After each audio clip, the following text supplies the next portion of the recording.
Hello guys, in this tutorial you will learn how you can transfer an app project from one workspace inside your account on Lovable AI to another workspace. So let us guide you through this. Head over to your app project and click into its title in the top left and select settings here.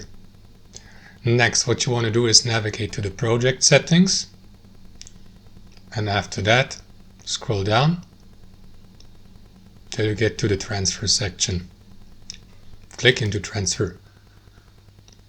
And after that, simply select the outgoing workspace and also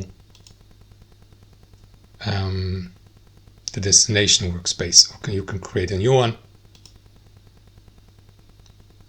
That's it. Confirm by clicking into this button. Now I'm not going to do this. I would like to keep that app project here in that workspace, but that's how it works, guys. Thanks for watching, and I'll see you next time.